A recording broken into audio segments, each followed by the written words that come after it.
No shit, Sherlock. That's a good way to get fucking murked. I liked it better when you called him gay. Whoa! Whoa! I feel like I catch too much fucking heat. Audie flips table! Audie flips everything! Hi there, I'm Audie. That was one big yarn. I'm Elise. And this is Breakfast with Bimbos! Okay, so I internet sleuthed this bitch, okay? I'm angry. I'm angry. Very... There's no children, but I'm still angry. That's good. So today we are talking about Tamla Horford. She was a 40-year-old mother of 5 and living in Cummington, Georgia. Her name is crazy. Tamla Horford? That sounds like someone's made-up name to disguise themselves from being it wasn't. a horse. It was her real name. Some people, a lot of her like friends... a horse wearing a wig, that's what I imagine. A lot of her friends called her Tam. I might refer to her as both, depending on how Call I wrote her it down. Tammy. No, never a Tammy. Okay. Real. On November 4th of 2018, Tamla was found dead in the backyard of a home where she had attended a slumber party the night before. So, yeah, you probably caught 40 years old and slumber party very close together. I say slumber party, and it's all advertised everywhere as a slumber party. This was a football night where a bunch of, like, football moms got together to watch the game. Wait, that's actually so cute. And, like, a couple of them got too drunk, so they stayed the night. Okay. Yeah, I said slumber party, but, like, it was more like a football thing. Yeah. It's what we do. Yeah. Minus the alcohol. Sometimes. So Tamla arrived at the party at 10 p.m. on the 3rd. Now, people drank, watched football, they played Cards Against Humanity, you know, as you do in 2018. There was a total of at least 8 women there, possibly more, and at least 3 men. So we definitely know the house was pretty full that night. So according to the house guests, Tamla got up around 2 a.m. to go outside and smoke. They all said that she went to the back porch. The next morning at 7:30, the homeowner's aunt found Tamla lying face down in the grass in the backyard. Now, this is what I'm going to say for now. What I'm reading currently is what is in the Wikipedia page, like the Tamla Horford death Wikipedia page. It does not say anyone's name other than Tamla, does not say the names of any of the people who were in the house that night or any of the people who are the reason for this happening. Which is why I'm going to read what I found on Wikipedia, and then we're going into the things that Audie found while sleuthing that aren't in any particular order, because as I was finding them, I just like was putting them in there. So we're gonna get like through the main case and what happened, and then all the speculation that has come out afterwards. Okay. Work. So she was found at 7:30 in the morning. At 8:59, an hour and a half later, 911 is called. Jose Barrera, who is the homeowner's boyfriend. We later learn the homeowner is a woman named Janine Myers. So Jose and Janine, according to the Wikipedia page, Jose calls 911. The call is recorded and it's on YouTube, and he's telling 911 that Tamla is face down, outside, not breathing, and he already is pointing to, quote, small cuts on her wrist that look like a suicide. When you have found somebody dead and you're already trying to give a story. Yeah. So police end up arriving at 9:07, 8 minutes after that call is made. So before I play this call for you guys, I kind of want to break it down, because otherwise when you're hearing it, it is a little muffled. I'm actually going to put out on our Instagram a whole transcript of the call, because it is a little hard to understand. So I'm going to break it down and then we'll listen to it. Okay. So, according to the Wikipedia page, Jose called. That is a lie. Janine called. She calls 911, and you can hear her voice as she's trying to tell her what happened, but she's not explaining very well. She's speculating that Tamla might have fallen off the balcony, but she doesn't say fall, she says pushed. Keep that in mind. So now the homeowner is like wrestling for the phone with Jose. Jose is randomly like, oh, give me the phone. Like, I got it. And now he's on the phone with the 911. He says, oh, it's Jose Barrera. And immediately the 911 dispatcher responds as if she knows him personally. What you are finding out now is that he is a court officer. So they know each other personally. So he is relaying to her in a very nonchalant, calm manner how there is literally a house guest dead in their backyard. Only he's not referring to her by name or as their guest. He's just saying there's a woman in the backyard. A woman? You mean... This is your house. Well, he's dating the woman who owns the house, but yeah. Oh, does he know the girl's name? Yes, they've spent the whole past night together, and later in the 911 call, he does say her name. Oh. So why wouldn't you just be saying, like, Tamla's dead, Tamla's dead? Like, why are you referring to her as anything other than that? Sure, you could argue he's a police officer, so he does the distancing thing, but still, it's in your backyard. So the 911 operator, she's been asking this whole call. We're already like 3 minutes into this 10-minute call. She's already like, hey, check if she's breathing, check if she's breathing, and no one's fucking checking. Like, that's the basic. Why? What do you fucking mean? Like, nobody, quote, wants to touch her. So the operator's like, what do you fucking mean? Like, go check if she's breathing. And then the call cuts out, and there is silence for like a whole minute where a redacted bit of the 911 call is just gone. Well, we're not allowed to hear. We'll get back to that, okay? Just keep that in mind for now. He's also trying to say that she fell from the balcony. He's trying to say it's like 20 feet up. This is like a second-story balcony. 10 at best. Yeah, and he's trying to say, like, if she had jumped from the top of the railing, basically. Even at that, it's 14. Yeah. So, keep that in mind. It would hurt a lot, but I don't think it would kill Unless someone. you fell straight on your head. Yeah. And he's already trying to cast some gray areas, saying it's hard to tell if she fell from the balcony or if she was on the porch and, like, tripped forward. And 911 asks if everyone who was there last night is still there. You know, like, everyone's still there, right? And he takes, like, 30 seconds to confirm that 4 people have fucking left. Oh my Just gosh. left. And they're like, yeah, well, you need to get all of their asses back here. You're a police officer. You should know that. Before or after the, like, actual cops came? They left, like, before. This is still the 911 call. The cops aren't there. And he's like, yeah, some people already left. And some of these people, which we will get into, are trying to say they left at, like, 4 in the morning. So they just didn't know. But then it's inconsistent later, and it's seeming more like they may have left at, like, 8 and then randomly had to come back. So like I said, he's already very calm. And this dumbass is claiming he is the last person to see Tamla alive around 2 in the morning. And at that point, the police arrives in the call. So this 911 call is almost 8 minutes long. I'm going to put in as much as I can, but if it's really just awful sounds, then I'm not going to force y'all to listen to that. What is your name? My name is John Myers, Jeanne. Okay, what's going on? We had people over last night when we were drinking. Most of us went to bed. One of them stayed on the balcony. She was drinking, and we just went outside, and she's laying face down in the backyard. It looks like I'm guessing maybe she fell off the balcony, but she's stiff. Okay, is she breathing? I don't know if she's face down. Here, hold on. Hey, this is Jose Barrera. Hey, have y'all checked to see if she's breathing? I'm completely not sure. Okay, and that's the only blood that you would see? That's what I can see without moving her over. I haven't seen her face. So he just said, that's all I can see without moving her over. That's the first thing he says after the redacted part. Just keep that in mind. If you want to listen to the full recording of this, I'll link it below. Basically, the rest of the call is just him having shitty alibis. Him blaming her, saying she was very drunk. She might have self-inflicted wounds. Saying people in the house have left. Easier to hear with headphones on. There is definitely just people talking in the background very calmly. Like they're just making fucking breakfast and shit, and there's literally a dead body in the yard. Oh God. So I have now found the list of everybody who was in the house. Once again, this is not from Wikipedia. I had to go to the ends of the internet to find all of these names. And the fact that they aren't public is very weird. Yeah. So, we have... I'm sorry, I don't care how the fuck you said your name. It's Janine. Your name is spelled Janine. Your name is spelled Jeanne. Your name is fucking Janine Myers. Whatever. Her name is Bitchy Homeowner. Jeannie. So she owns the house. Her boyfriend is Jose, the court officer. We also have... I'm going to quickly run through the names. We're going to go through all their alibis one by one eventually. But you have Nicole Lawson, Marcy Harding, Bridget Fuller, Michelle... I'm going to say her last name wrong. Michael? You want to read those names? Michael Pallarino, Jennifer Morel, Sarah Cokerham. Which I need everyone to know. Everywhere on Wikipedia and on the websites, her last name is not spelled like that. And it is spelled Cockerham. And I need everyone to know that. Okay. Paula Seals, Thomas Smith, and Stacy Smith.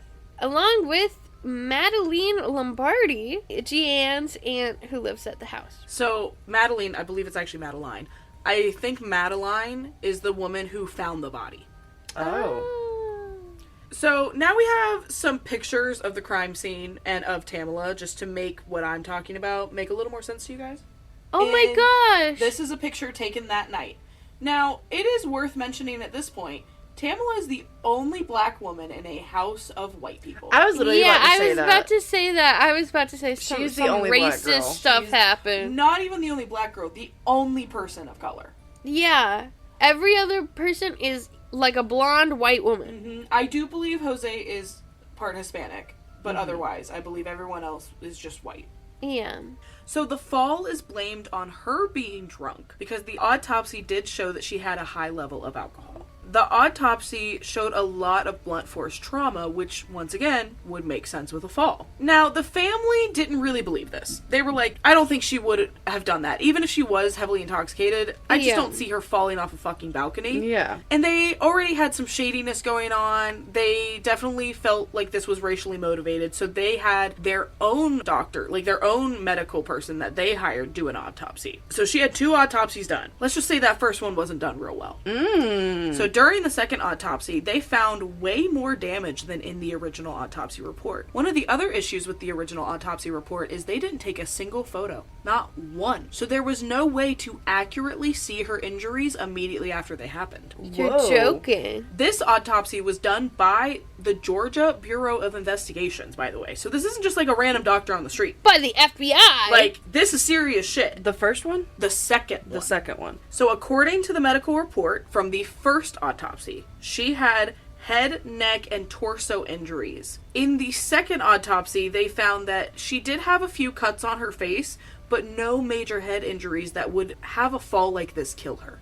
It wouldn't make sense. Because she also didn't have any broken bones. She had, which was not in the first autopsy, in the second one, a fractured wrist. But it's a compound fracture consistent with possibly someone like pulling you or like a fighting motion more than the like catching yourself motion. Yeah. She probably got in a fight with someone and they literally pushed her. So she had cuts on her face, wrists, hand, and lower legs, and a laceration to the right ventricle of her heart. Whoa. That's not happening from a 14-foot fall onto grass. That's crazy. And keep in mind, this is like a nice subdivision. This is like cushy grass, okay? Yeah. Like if you're from the South, I'm not talking about no spiky bullshit. This is like golf course grass. That Bermuda grass shit. Yeah. Yum. So they did, in the second autopsy, find the alcohol, THC, and an anxiety medication in her system. Her alcohol level was 3 times the legal limit. So she was definitely very intoxicated. So the family's attorney also argued that the lack of evidence and the inconsistencies with her injuries and the witnesses' testimonies all not lining up suggested this was definitely a homicide and not an accident. Yeah. Yeah. And it was a cover-up because one of the people involved was an officer. Well, and here's the thing. This case wasn't really widely known about. Like, people weren't following this case until Jose Pereiro was fired because they caught him accessing that report file of that case multiple times. Which, obviously, you're not allowed to do. No. Yeah. Especially since he's so close to the fucking case. So that case goes viral because now everybody is like, well, what the fuck? Clearly this was racially motivated. If not racially motivated, then it was at least covered up by an officer. Yeah. So on February 20th of 2019, the local county sheriff's office announced that the case would be closed with no evidence of foul play. Quote, it was a party. They were drunk. She was drinking. Most of the partygoers had gone to bed at the time, and she was on the deck alone. That's what they claim happened. They weren't there. Most of the people lied there. Also, that wouldn't explain the injuries she had. So they also... Along with the laceration to her heart? So they also claimed that they interviewed over 30 witnesses, from party guests to neighbors to people that just drove by the house during that hour. In 2020, due to uproar, rightfully, and with all of the BLM movements, protesting everything, and including in all of that, 50 Cent and T.I. publicly making statements about how they needed to reopen her case. Work! Good. The lawyer for Tamla actually went to the husband and said, hey, I really think we can get this retried. This is a wrongful death, you know, like... 1,000 fucking %. Yeah, he said, quote, witness statements are in conflict. A potential subject handled the body, as well as the evidence prior to law enforcement arriving. Evidence was disposed of and no inquiry followed. The scene was not preserved. This is important because this is the first time that we hear that Jose handled the body. Yeah. He claims in all of his interviews and publicly that he never handled the body. Then why is that piece of the 911 call where he's handling the body redacted? Yep. He also claims that her injuries do show a struggle rather than a fall. Yeah. So on June 12th of 2020, one of the sheriffs who, I don't know if he worked on the case or if he was just local to the police department that handled it, but he sent a letter requesting that the case be reopened. An officer asked that it be reopened. He sent that letter to the GBI, or the FBI, you know, the Georgia equivalent of the FBI. He stated that the investigation was best undertaken by an independent law enforcement agency. The GBI agreed to reopen the case, but did not specify when the investigation would begin. A little over 1 year later, the GBI concluded its reinvestigation, ultimately deciding to not pursue criminal charges. You're joking. That is the end of her Wikipedia page. Keep in mind, on that Wikipedia page, not one of their names, other than hers, is on there. So everything else I'm about to tell you, I found on my own internet sleuthing. I will list all of my sources below if you want to look into them. And I'll tell you, some of them are from Reddit, some are like from blog posts, some are news sites. All of this stuff that isn't anywhere in her files, but is 1000% true. That's crazy. Connections. Yeah. Connections. So one of the first things that I found is that there is screenshots of the home's security system. The back door being opened like 10 different times that night, right around the time of her last sighting. Just open in and out, in and out. And it's like from 145, 148, 149, 152. Like it's all maybe 10 times within like 15 minutes. That door just gets open and shut over and over and over. Damn. And it's in the security log. So like we know that that's true. Her official last sighting on security camera was 147. The last time the back door was open is like 159. That does not look good. As I already said, Janine, whatever the fuck her name is, Myers, and Jose Barrera were the homeowner and the boyfriend. I just want to keep saying their names because we're putting them on blast. So the next person we found out about is a woman named Bridget Fuller. So I saw a Reddit post talking about this woman. It was like a Reddit page about Tamla and just about this crime. And someone was talking about a woman named Bridget and how annoying she was in her interview. So I was like, okay, well, I have to find this fucking interview. So apparently, which I did find it later, we'll get to it, but in that interview she is like very out of it, and she is out of it in a way that I'm like, you're on drugs. Like, yeah, you're on maybe something. not hard drugs, but you're on drugs. So she was saying in her interview that she believes somebody slipped Tamla Xanax that night, and Xanax mixed with the alcohol would have made her incredibly intoxicated. I mean, scientifically that might be correct, but she could have just had Xanax. No, that's very You know, true. like she could have been on anxiety Here's medications. the thing. We actually have a text message from Bridget's phone telling somebody that she drugged her.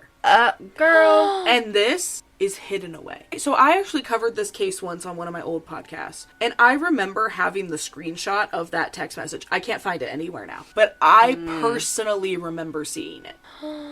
Girl. Can't find it anywhere. But this is where the theory came in that she was possibly given all of these drugs and alcohol because Jose was going to beat her up and they wanted her to not fight back. Why did they want to beat her up? That's the question. Racism. Or just anything, really. Like, just why? And to me, specifically Bridget's interview just proves that these investigators did an awful job investigating.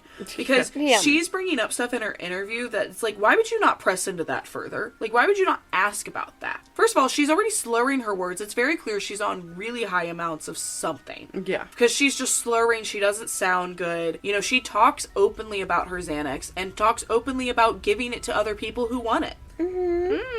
So you're a drug dealer. And you already know that she's an awful person because she has a Monroe piercing with a hoop through it. Oh.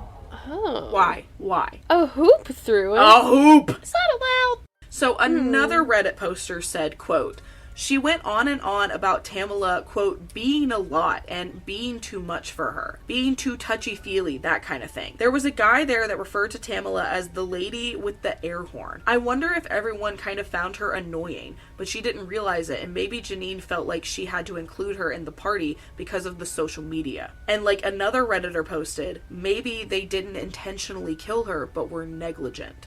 I mean, obviously they were negligent in some other sense. Well, Yeah. example of this would be actually the comment underneath this Reddit poster. Someone else commented that maybe Tamla was so intoxicated that she fell down the stairs and everyone staged it to not get in trouble with the law.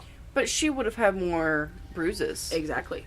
Yeah. And that's just it. They never, in the autopsy, say, like, this was the cause of death. There's not one. I can't tell you how she died. But we know it's not that. That's insane. There's also a theory that she was possibly sexually assaulted as well, but because the autopsy was so horrible, we'll never know. Oh my god. I have a feeling she overdosed. But that would still show up in, like, a toxicology report. Yeah. There's an area in here where someone talks about, like, she was probably on cocaine, and I was like, I don't agree with that, because there's nothing in her medical report about methamphetamines. Yeah, I was thinking more of, like, the Xanax mixed with the alcohol, and you said that her blood alcohol content was, like, 3 times.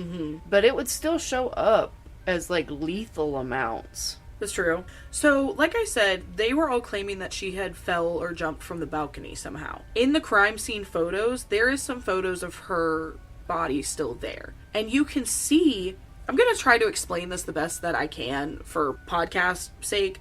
There's a concrete patio, and then there's about 2 feet of loose pebbles, and then a small, maybe 4-inch garden border, and then black mulch on the other side. So the border's just like to keep them separated, and then there's maybe like a foot of black mulch, another separator, and the grass. What someone is saying and how it looks is that she might have tripped over that and fallen into the grass because those loose pebbles are fallen over next to her shoes in the grass. Like she tripped and took some with her. If she fell from the balcony, why would those be there? Yeah. Do you think it could have been suffocation? I don't know. Because if she was face down on the grass after she fell, she probably got knocked out, and if she was face down, she probably couldn't breathe. That's true. That's true. And it wouldn't show up as, like, strangulation or anything because she doesn't have any, like, neck wounds. Yeah, shit that's like true. that. Here's the thing. If that were to happen, then she would have dirt in her lungs from still attempting to breathe. Yeah. And there was nothing in her lungs, according to the shitty autopsy, so who knows. But still, everything else points to her just falling from the balcony. What's also odd is that she was found with her arms by her side, not out in a position to catch herself. They were at her side as if she, literally these are the words her own family uses, as if she face planted. Yeah, that's what I was thinking of. There was no attempt to catch herself. Now, this is how everybody describes her, but in the crime scene photos, her arm is not down by her side. Her left arm is bent upwards with her hand gripping the grass. And it's bent in an odd way that people believe Jose picked her arm up to check her pulse and put her arm down, and that's what's in the 911 call, but then claimed he never touched her. That would make so much sense. The only thing that doesn't make sense about that to me is her curled fingers, because in the photo, the way that she's wrapped around it, it looks like she's trying to grab the grass. Like she's trying to find any strength to push herself upwards. Yeah. And that was like her last strength was just that. I know a lot of times, like, when you die, you go stiff, so, like, your hands will stay in that position. So that's the other thing, actually. So, I don't know how much you guys know about rigor mortis, but to get really stiff into rigor, you're about 8 to 12 hours in. Yeah. She was very stiff by the time they found her, and they only found her 5 hours in. She was dead for a lot longer than that, and they were probably just partying and didn't care. What you thinking? Oh, Dean? there it is. There it is! Do you think the conditions of the outside could have affected any of that process? Nope. It wasn't rainy, it wasn't overly hot, it was November in Georgia. That's like pretty decent That's weather like for fucking us. 70 degrees. Yeah, like That's like perfect weather. yeah, that's like decent weather for us. So at most, I feel like it was probably in the 50s. I mean, it was 2018. You could look up the weather conditions. Oh my god, you're so fucking right. Okay, so on November 3rd, the weather was cool and wet with low temperatures in the upper 30s and low 40s. Oh, so it was cooler. So this was part of an overall cold and wet month. So actually, that would make more sense why rigor would set in faster, because Yeah. she got cold faster. Yeah. Okay. That's what I was thinking of. But do you know what else it means? It was so cold she would have been preserved better, and they didn't take photos still. So the next interview that I found was Janine Myers, the homeowner. So this was on November 9th.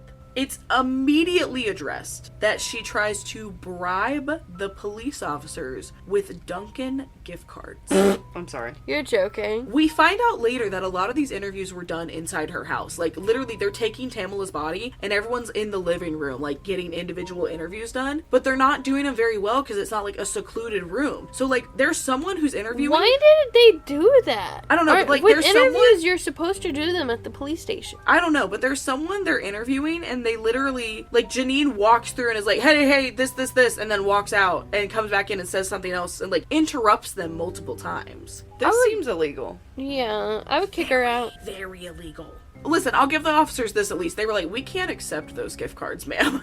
You might as well put a fucking donut on a string Like, on a stick. What the fuck? So when asked about the evenings of her party, keep in mind, her party, she says that Tamla arrived at 8:30 p.m. and brought a bottle of tequila as a gift to her. And this was like Mexican tequila. She is my kind of woman. I don't know what kind, but she specifically said a lot of times that it was a Mexican tequila. Mm-hmm. Which actually makes me believe it was the brand Mexico. It's a higher end of tequila. It's like a $50, $60 bottle of tequila.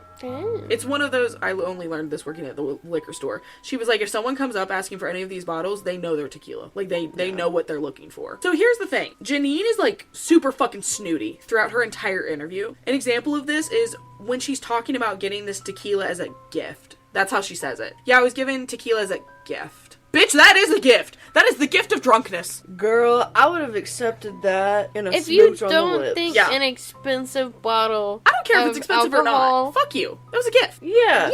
Yeah, Like, she could have brought nothing but her attitude. Fuck you. Mm-hmm. So Janine... it wasn't even her birthday. Yeah, Janine said that she smelled the bottle, threw up in her mouth, and said no. Janine said that Tamla offered it to other people because, quote, she's the life of the party and is always the life of the party. And apparently said it very similar to that. Like, just bitchy attitude. They're all giving cheerleaders who peaked in high school. Yeah. So here again, her tone is just as, like, snoopy and jealous and awful. How did they know each other again? Was this like work friends or? They keep saying football friends, and I'm wondering if, like, maybe their like kids their knew each kids? other. I don't know. Yeah. If it was the, like, subdivision they all lived in, I'm not exactly sure. Because that's just it. Nobody cares about this fucking case, so nobody's fucking talking about it, so there's, Yeah. like, no info about it. So the next good chunk of information that I found was actually from, I don't know if this is, like, an independent person's blog post, news post, whatever, but it was definitely written by, like, one person. So I am going to link it below if you want to go read the full thing. It's from a page called honestyandAttitude.com. So I think it's someone's just blog, but she did some incredible research. She put all of the interviews all together in this one post, put her opinions with it that I will be sharing some of them. So full credit to her. Full credit to her. What we learn now is that this is from Janine's testimony that Madeline went and found Tamla outside. She just, like, saw her through the window, and before walking outside to her, apparently, quote, fell to her knees and prayed before going out to Tamla. Girl. Before she knew? So that makes no sense. So after Madeline discovered Tamla, she went upstairs and woke up Janine and Jose. They then claimed to go outside and call 911, but we all know that's not true. They waited an hour and a half. Yeah. And once again, they say that both her arms were by her side. No one testifies that her arm is to the side. Which is how they found her. So she was moved. She also made a really odd comment. She said, and I quote, that Jose seeing Tamla's wedding ring made it personal. Why is that personal? That makes no sense. Unless he was attracted to her. Anyway. I was wondering that from the beginning. Yeah. If maybe they were having a little love triangle moment. I don't know. Maybe he was like, oh, I need to stop this. So apparently Janine saw the cuts on her wrists. She also talked about, quote, fussing at Tam for smoking weed on the deck with Jose there because Jose was a police officer. And it is illegal in Georgia. She goes on to mention some wondering if Tam did cocaine and commented that she partied a lot. Once again, I do not agree with this. There was no methamphetamines in her autopsy. Yeah. That would have been, like, one thing that they probably would have tested for. Yeah. Yeah. Is, like, major drugs. Yeah. And the only thing that they said was THC, right? So another weird thing to comment on would be Janine publicly saying to the fucking police officer, yeah, I'm just getting really sick of seeing all the posts online from her friends and family saying they love her. Bitch, she's dead. What do you mean? You are not her friend. Oh my gosh, that's insane. The article goes on to say that Tamla tried to pass around and share the tequila, but everyone would only smell it and say that it was stinky. And if that's not a blonde white woman, I don't know what is. It's not meant to smell good. Yeah. There was another witness named Nicole Lawson. She remembered that Tamla had a FaceTime call with her daughter as well. This daughter had just given birth to a baby, so she was like showing everyone the FaceTime to show off her granddaughter. Now, this is strange because Nicole claims that she left this house at 10:30. This FaceTime call did not take place until 12:30. Oh. And we have a screenshot of the call, so we know that the call was made past midnight. So, like I said, Nicole claims that she left at 10:30. She also tries to use the alibi of another guest named Sarah, claiming that they both left at 10:30 together. Sarah does not include Nicole in her statement at all. Yep, sounds about right. And this inconsistency is never brought up by police. And the reason that it pisses me off is because in the same interview, it's like a 2-minute clip where she'll be like, yeah, at 10:30 I left, and then like, oh, I did see her on FaceTime, but you know, I left with Sarah. I'm sitting there like, how would you see the FaceTime? That was at 12:30. Yeah. That doesn't make sense. Another woman named Marcy Harden, she talks about the FaceTime call as well, but also claims to have gone to bed at 10:30. How would you know about the FaceTime call if you went to bed? Yeah. The thing I hate is that we have all these accounts of people saying like they knew about the FaceTime call or saw it, but we don't have her daughter coming forward to say who she saw on the call. Because think about it, a lot of these 10:30 people, like the woman who claims to have gone to bed, she could have. And Jose could have just told her what happened last night and she made her own alibi. Yeah. So Macy claims that she left at 4 a.m. to go to work, but came back to the home between 8 and 9 when the police were called. She also mentioned that when she left early, the TV in the living room was still on and the front door was unlocked. So how was she awake for both of those? Especially you're telling me you're leaving for work at 4:30 or you're still up on FaceTime at 12:30? Yeah.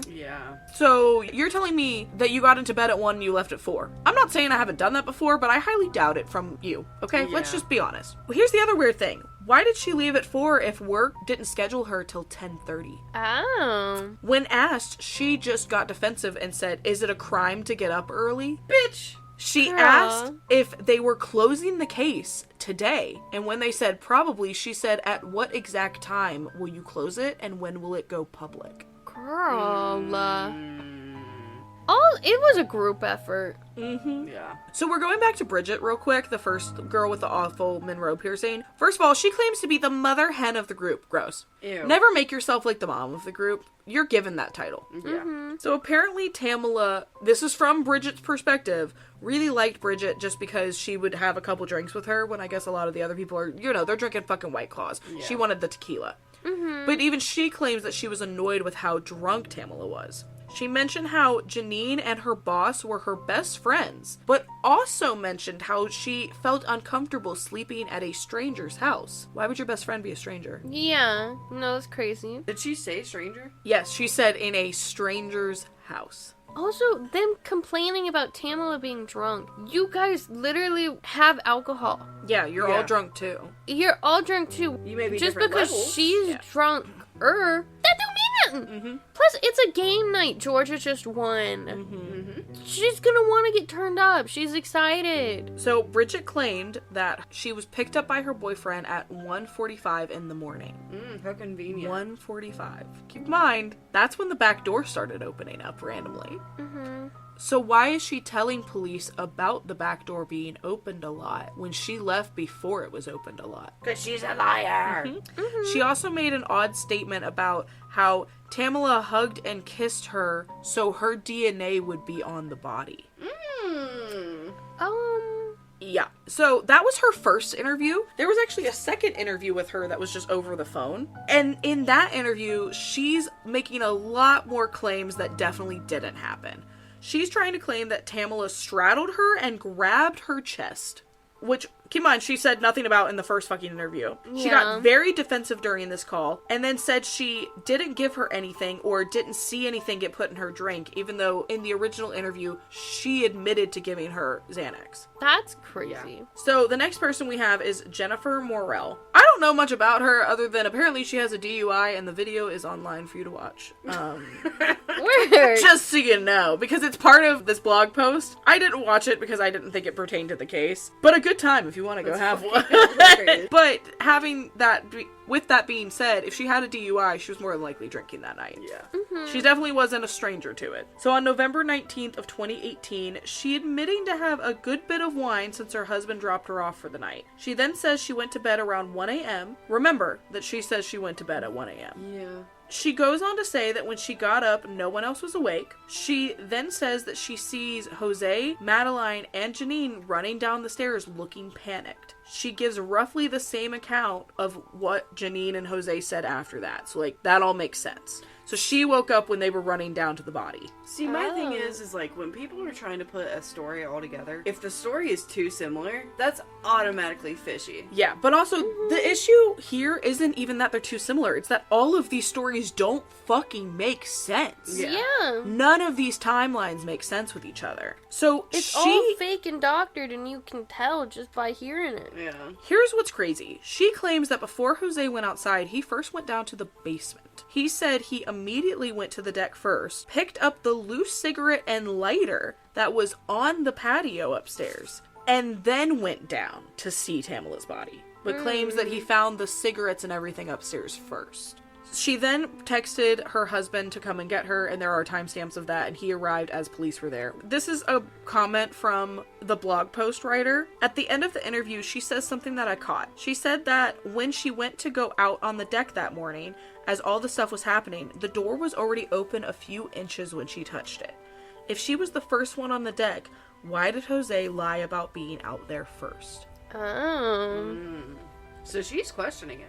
And that's just it. You can definitely tell there's a few people that are like, I don't know what happened. Yeah. They're like, I went to bed before all of this. I woke up after all of this. Like, what the fuck? My question is who was she supposed to be staying with? Because it seems like this is a pretty big house, and maybe they were Huge buddied house. up. She wasn't actually. They all had separate rooms. Oh, So she was going to be staying in, like, Janine's old son's room or something. I was just wondering about, like, if her roommate, we'll just say roommate, whatever, was going to be wondering where she was if they woke up in the middle of the night. Yeah, you I know? don't think so. Because it seems like, with the way that Janine was trying to describe everything, it seems like everyone was kind of friends and maybe Tamla was new. And that's why she said, quote, I felt bad for, like, not inviting her, so I had to. Like, I don't think she was as close to everyone as everyone else was. So we have Sarah, whatever her name was, in here it's Crockerham. She, once again, has her alibi of leaving at 10:30 and does not mention Nicole leaving with her. Then Paula Seals, she wasn't interviewed until, like, over 10 days later. Damn. She said that she arrived there at 9:30 p.m. and went to bed at 1:30 and left somewhere between 7:30 and 7:45 in the morning. The next day, she called a friend named Dana, who was noted not at the party, but randomly on a whim asked if Tamla was doing cocaine. And she even made a comment that that was weird. I believe this must have been made up. Yeah. Well, it seems to me that some of these people who were leaving at like 7:30, like, are probably truthful. 'Cause, Yeah, like, and they just didn't know probably- what the fuck was happening. Like, even if they were like the first ones up, they're probably not gonna go stand outside and like do all this. Like, Yeah. especially if they're not like smoking a cigarette. Like, Yeah. they're gonna go about their day and just leave. So Tom Smith and Stacy Smith, basically they drove there separately. They were both at the party. They left early, and other than at one point Tom going out with Jose to get ice during the game, nothing else really came of that. The only thing that was interesting about their interviews is at the end of Stacy's interview, she attempts to fake cry and she's really bad at it. Ooh. Really bad at it. It's giving like crocodile tears, really bad. So Madeline then gives us a little inkling that apparently Nicole was first to arrive at 4:30, which goes against Nicole saying that she arrived somewhere around 8:30. That's like a whole 4-hour difference. Mm-hmm. Remember, all these interviews were happening, like, just in the house. So it was actually Madeline's interview with police where Jeanne kept, like, walking in and out of it, just saying random stuff. She was like, oh, do you need this? Oh, you're doing another interview in here? I'm gonna start charging y'all rent. Literally said that while there was a murder investigation happening. Oh my god. My heart palpitated when you said that. She's like, I went and got y'all gift cards. And Madeline replies with, and I made them cookies. 2 out of 3 of the main characters, well, you know what I mean, like the main suspects are the ones bribing. Interesting. Yum. And it's also interesting that Jose is the police officer, his girlfriend, and the girlfriend's sister. That's the 3. Wasn't Madeline the aunt? You're right, I apologize. It is Janine's aunt. Yes. But I think I thought sister because they're really close in age. Like, it's one of those aunt situations, you know? Yeah. Janine also made a disgusting remark in the background of Madeline's interview where she said, do you need me or can I go get ready for this funeral? Disgusting. You're joking. Disgusting. Oh my god. Yeah. The end of this interview is Janine interrupting for the 4th time, saying she needs Madeline to go pick up the kids from school. And that is the last interview we have. So they did not look into any of those interviews. They did not attach any of those things. All of that is from internet sleuths coming together and figuring it out. So you can't tell me that this wasn't covered up. Yeah, 100%. Yeah, I don't care if it was foul play or if you covered it up and it was an accident. You took a big part in this. Yeah. Yeah. But that is the story of Tamla Horford. So she still has, I believe she still has a GoFundMe for her family to help support her 5 children and her husband. Her family is definitely still very, very loudly advocating for her and for a retrial, which I am too, because that's fucking ridiculous. I just don't understand how any of that was okay, or how any of it slipped past. I don't understand how they got to the point of doing a second investigation and still said, no, this was an accident. Because there just wasn't any evidence. Like, everything was preserved so shittily. Like, the crime scene, apparently, with them doing the interviews there, just everyone was walking all over that crime scene and no one cared.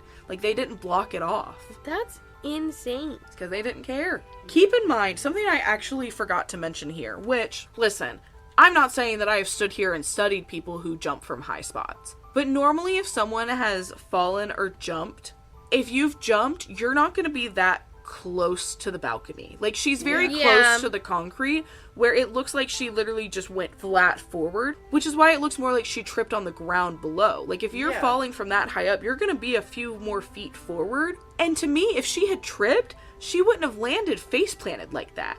She's going to end up turning as she falls. So what most people are thinking happened, and this is the story I kind of believe, maybe Jose did make some kind of advance towards her. If it wasn't a sexual advance, then it was definitely a pissed off advance because of smoking the weed. If they got into an altercation and he ended up hitting her and she wasn't okay, it looks like this man literally just strongholded her and went over the edge of the balcony with her body.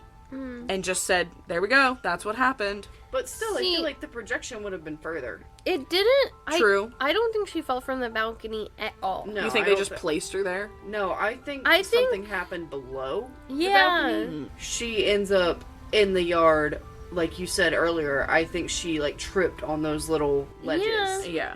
Do you want to know what's even worse about all of this? What? So as soon as the investigation was over and they had, like, closed the case on the same day, here's over half the group out to dinner smiling. Oh my god. This same day? Yep, the same day. You're because joking. they closed the case, so they all just got off. That's insane. This is the reports of Jose going into the medical records. I found that. This was posted on Janine Meyer's Facebook the morning that Tamla was found. Late Saturday night, a very tragic incident occurred at my home where we lost one of our dear friends. While the cause of her death is still unknown, please refrain from speculating as to what happened until the medical examiner releases the results.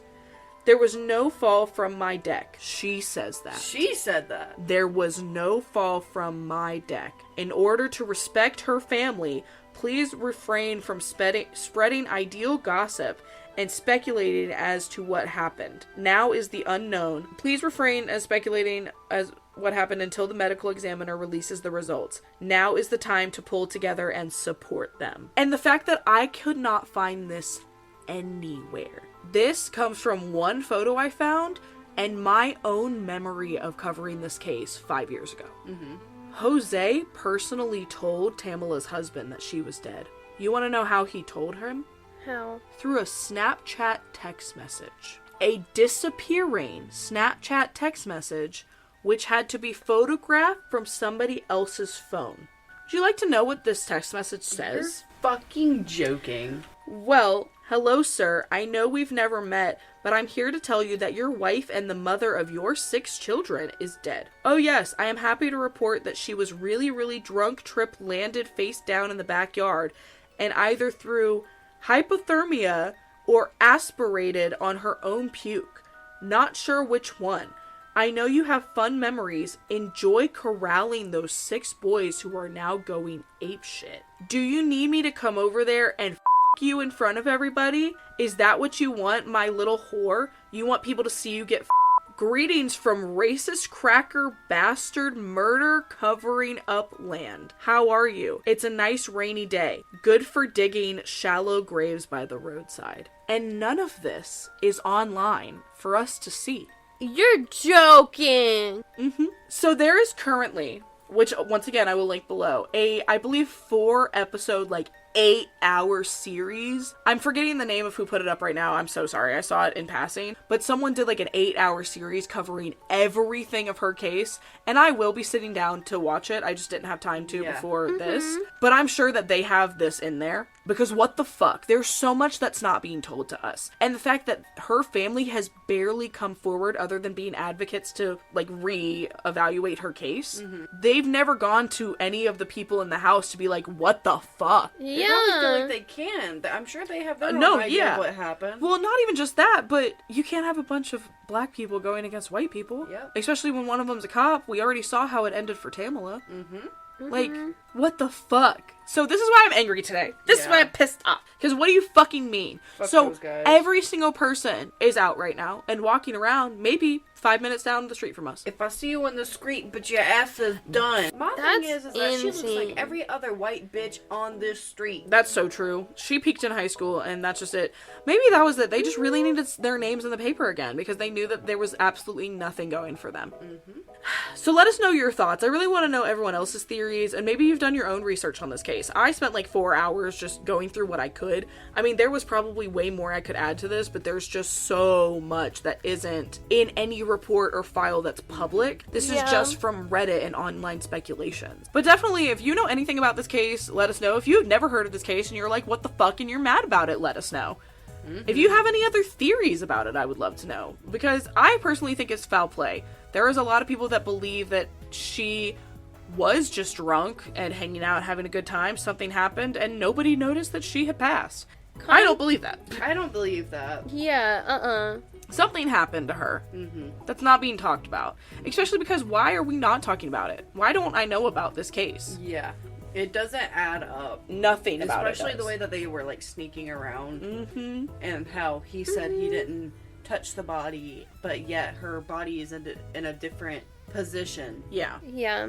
Listen. Yeah, I didn't say it. I didn't say this, but contact, the police. Police? No. Police, I love you. Listen. Think of the sentence before you say it. I'm listening. You're not making words. Contact, your governor.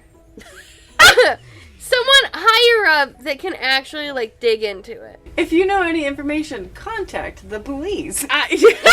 No, contact us first. No, exclusive interview. No, if you know anything, please come forward. If you think that this is wrong, then yeah, there's probably a petition to have this reopened, and if there is, I will be linking it below. Yes. All of our names will already be on it. If you don't think something is messed up and wrong with this case, you need to reevaluate yourself as a person. Yeah, because this is fucked up. Honestly, if you don't think that this case is fucked up, you probably shouldn't be listening to this podcast. Yeah, we don't want you here. We're just too much for you, okay? And you can go find less. Anyway, love you.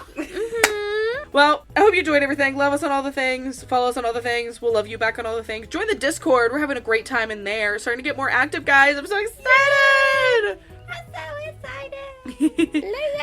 Is it bad that oh my god, this is so... It's not even niche, but it's just like showing my age. Did y'all ever watch Saved by the Bell? Yes. That fucking clip where, oh my god, I'm forgetting her name. The one who went on to do that Showgirl movie, where she like posed naked for everybody. Where she like gets addicted to studying pills. And she goes, I'm so excited! I'm so excited!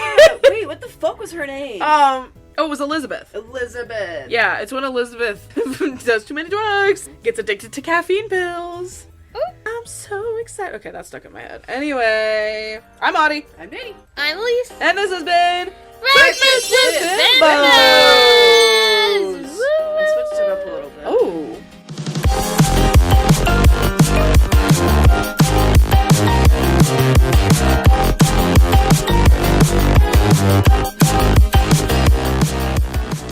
How did she see you? Whoa. Okay. That is a huge balcony. It is not, Yeah. so it's not like a small, tiny apartment balcony. No, there's 2 full It tables. is, there's 2 full tables. It's like a porch, but in the sky. Wait, I have to tell my mom I love her. Also, guys, if you've never been to Georgia, yes, we do have a town called Cumming. And yes, it is spelled exactly how you think it's spelled. We also have a town called Gay. I forgot about that. Yeah, we do. We have bacon and coffee. There's a water bug on the ceiling.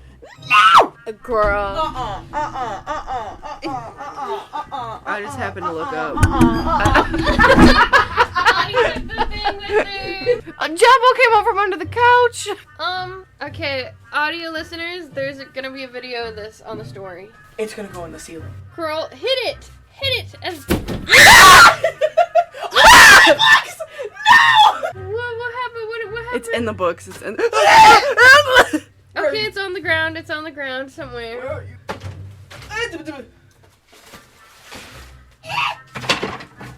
Hello. Hello. Would you like some help? I don't know. The shoe already on the hand. Is it a spider? No, It's a big ass water bug. He's somewhere down He's there. I massive. think I smacked him a little. I would like to apologize for my screaming. Oh. All of us just... Oh. Work. Anyway, back to our regular scheduled true crime. I don't know, but hunting a bug made me hot. Wait! Take your clothes off.